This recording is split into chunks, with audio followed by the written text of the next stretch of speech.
Welcome back to Hawkeye Skunk Works. My name is Joe. We are out in my garage today.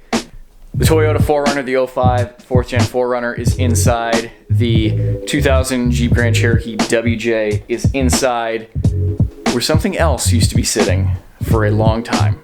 That's right, it is out of the garage, under its own power, mostly fixed, getting closer and closer to being ready to go up for sale. And something else has also returned to the garage, well, not inside the garage, outside the garage, which is also mostly fixed and mostly ready to leave the garage. So I think it is time to do a little garage update tour and just kind of talk to you guys about what's going on as far as the vehicles are concerned. Stay tuned. We are going to do something that has never been done before. The cheapest 3rd Gen Toyota 4Runner in the entire country.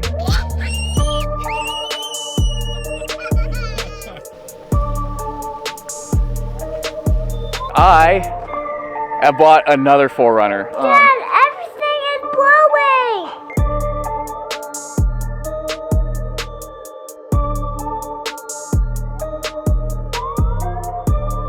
And that, my friends, is one of the greatest parts about being here. So first up on the garage update, it's Wednesday before Thanksgiving, and I just got home from work.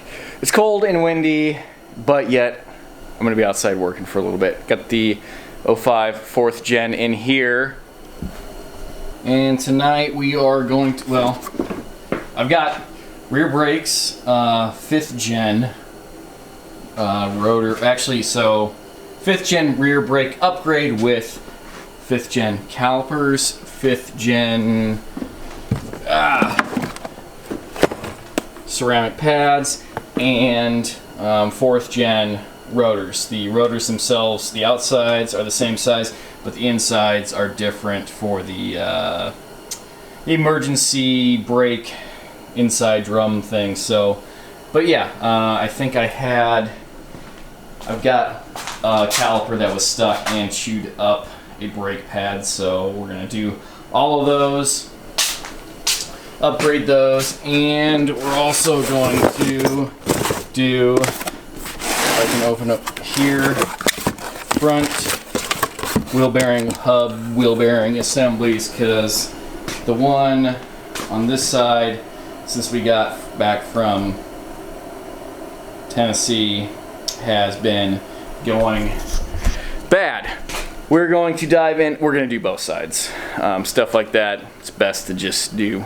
The Jeep is not in here right now, but I've got some maintenance to do on that. Yep, radiator hose. So we'll probably pull that in later tonight, tomorrow, drain some antifreeze out of it, and as you can see, it's dark, so we'll have to wait until the next day, till we have some daylight, to talk about the Dirt Runner. Yes, the Dirty 4Runner has now been nicknamed the Dirt Runner in the HSW household, so we know what vehicles we're talking about, and an Explorer update. So 3rd Gen out moving and running under its own power, although still not super well. Like I said before, actually, I'll go ahead and start it for you guys, but I'm fairly certain the battery is dead on it. But I need to get working on that. I've got a air filter I need to throw at it. I need to do something about the tires. That one I'm pretty sure the ball joint has failed on, because I can see that it's been replaced, and the inside rib of the tire has been worn all the way down to the threads, so that's not good. And then I have a matching wheel for this, but it's got a nail in it. The tire's fine, I could patch that.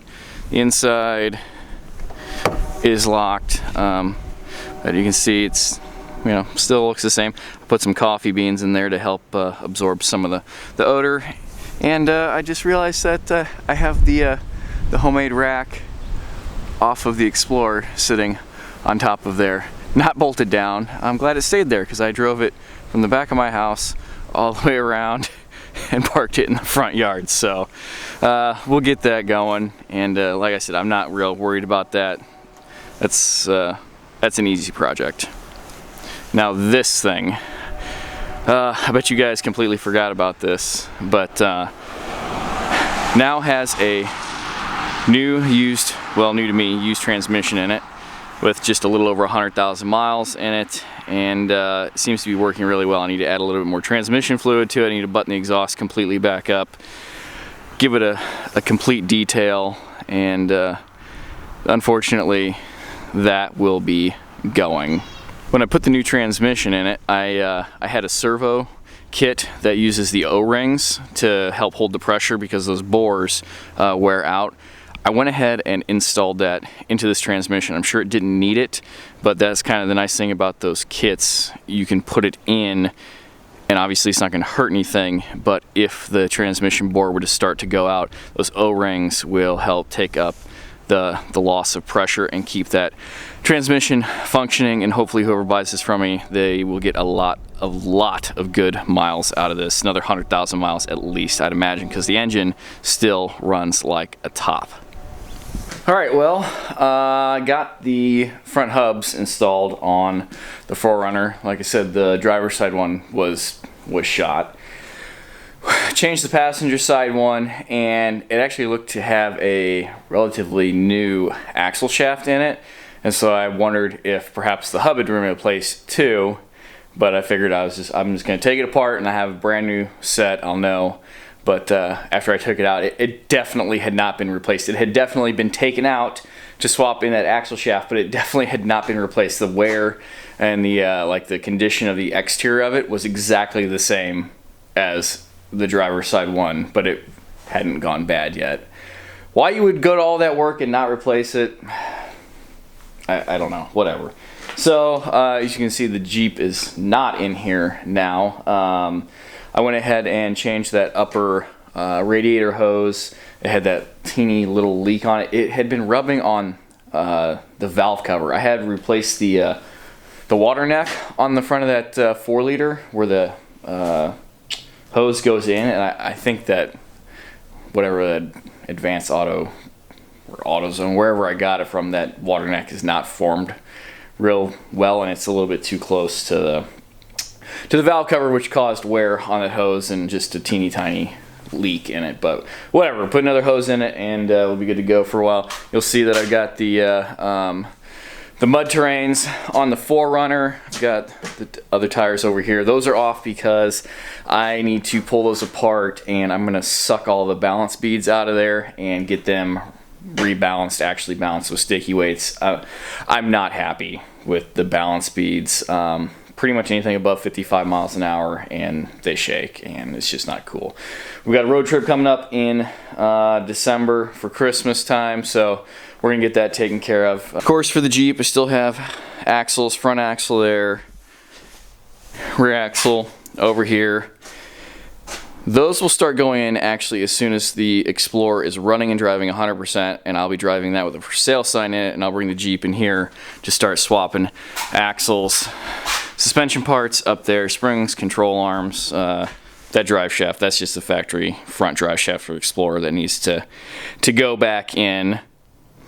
Well, I hope you guys enjoyed the video. I always get questions about whatever video I have a vehicle in. I always get questions about all the other vehicles, so I do drop these updates, every 6 months, pretty much it seems like. So, thank you for watching the video. I really enjoy interacting with all of you, and I appreciate all of your comments and likes and subscribes and all of that stuff. So, thank you for supporting the channel. I hope you all had a wonderful Thanksgiving. I hope you're having a great Christmas season already, and I hope it just gets better from that. Hit that subscribe button if you haven't already. Turn those notifications on. Give the video a thumbs up if you liked any of the vehicles that I have. And follow the links down below. Head on over to Instagram, Facebook. Follow me there. Feel free to email me anytime, HawkeyeSkunkWorks@gmail.com. I always get back to you guys. And until next time, thank you for watching. Take care. Goodbye. Side notes, I've got a set of, I have 4 of them, just not right here. some wheels that I had bought off Facebook that I was going to use on the 5th gen, but they're wider than I want to run. They're 8.5s, and so I'm just going to go ahead and clean them up a little bit and resell them.